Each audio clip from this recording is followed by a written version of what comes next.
Hi எல்லாருக்கும் வணக்கம். இன்னைக்கு நம்ம பேட்டிங் grip பற்றி பார்க்க போகிறோம். ஸோ ஃபர்ஸ்ட் கிரிக்கெட்டிங் டேர்ம்ஸில் அவங்களோட லெஃப்ட் ஹேண்ட் ரைட் ஹேண்ட் பேட்ஸ்மேனுக்கு அவங்களோட இடது கை வந்து டாப் ஹேண்டுன்னு சொல்லுவாங்க, அவங்களோட வலது கை வந்து பாட்டம் ஹேண்டுன்னு சொல்லுவாங்க. ஸோ ஃபர்ஸ்ட் அந்த டாப் ஹேண்டை யூஸ் பண்ணி ஒரு வி ஃபார்ம் பண்ணிக்கணும். இந்த தம்பையும் இந்த இண்டெக்ஸ் ஃபிங்கரையும் யூஸ் பண்ணி ஒரு அழகான வி ஃபார்ம் பண்ணிக்கணும். சிமிலர்லி பாட்டம் ஹேண்ட்லேயும் ஒரு அழகான வி ஃபார்ம் பண்ணிக்கணும். இந்த ரெண்டு வி ஃபஸ்ட்டு ப்ராப்பராக ஃபார்ம் பண்ணிக்கோங்க. இதில் பார்த்தீங்கன்னா இங்கே ஒரு பென் வச்சு ஒரு மார்க் பண்ணியிருக்கேன், ஒரு வி ஃபார்ம் பண்ணியிருக்கேன். இந்த வியோட மிட் பாயிண்டில் ஒரு மார்க் பண்ணியிருக்கேன். அதே மாதிரி பாட்டம் ஹேண்ட்லேயும் ஒரு வி ஃபார்ம் பண்ணியிருக்கேன், அதோட மிட்டில் வந்து பென் வச்சு ஒரு மார்க் பண்ணியிருக்கேன்.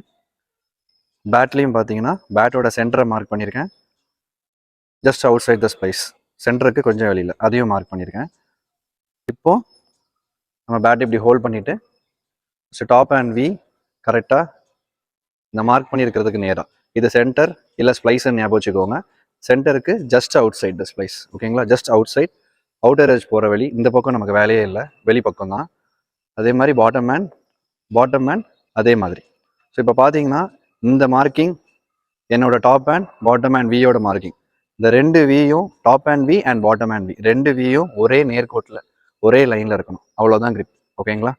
ஸோ அகைன் பாருங்கள், டாப் ஹேண்ட் வி ஃபார்ம் பண்ணியிருக்கோம், thumb finger index finger use பண்ணி இந்த மார்க்கிங்க்கு நேராக just outside the center or just outside the splice. இது ஸ்ப்ளைஸ்ன்னு சொல்லுவோம், நம்ம இந்த ஹேண்டில் மார்க்கிங் இருக்கு இல்லையா, இது ஸ்ப்ளைஸ்ன்னு சொல்லுவோம். ஸோ ஞாபகம் வச்சுக்க முடியாதவங்க சென்டர் ஆஃப் த பேட்டை ஞாபகம் வச்சுக்கோங்க. சென்டர்லேருந்து கொஞ்சம் வெளியே just outside the splice. இந்த ஒன்று அதே பாட்டம் ஹேண்ட், ஓகேங்களா? ஸோ எப்படி பிடிக்கக்கூடாதுன்னு பார்த்தீங்கன்னா, ஏன் மற்ற ஸ்டைலில் பிடிக்கக்கூடாதுன்னு சொல்லிடுறேன். இவ்வளோ நெக்கில் பிடிச்சிருந்தீங்கன்னா உங்களுக்கு பயங்கரமான ஒரு கண்ட்ரோல் இருக்கிற மாதிரி இருக்கும். ஆனால் பவர் பார்த்தீங்கன்னா ஃபுல் ரேஞ்ச் கொடுக்க முடியாது, உங்களால் நல்ல ஃபுல் ரேஞ்ச் ஆஃப் பவர் வீச முடியாது இவ்வளோ டைட்டாக இவ்வளோ நெக்கில் பிடிச்சிருந்தீங்கன்னா. ஸோ இவ்வளோ மேலே பிடிச்சிருந்தீங்கன்னா உங்களுக்கு நல்ல லிவரேஜ் ரேஞ்ச் எல்லாம் கிடைக்கும், ஓகேங்களா? உங்களுக்கு நல்ல பவர் கிடைக்கிற மாதிரி இருக்கும், பட் கண்ட்ரோல் இருக்காது, ஓகேங்களா? இவ்வளோ கேப் விட்டுருக்கீங்க உங்கள் பாட்டம் ஹேண்டுக்கும் டாப் ஹேண்டுக்கும், இவ்வளோ கேப் இருக்குன்னா ஹரிசாண்டல் பேட் ஷாட் சூப்பராக வரும். புல்லு கட்டு, ஸ்கொயர் கட்டு, ஸ்லாக் எல்லாம் நல்லா வரும்.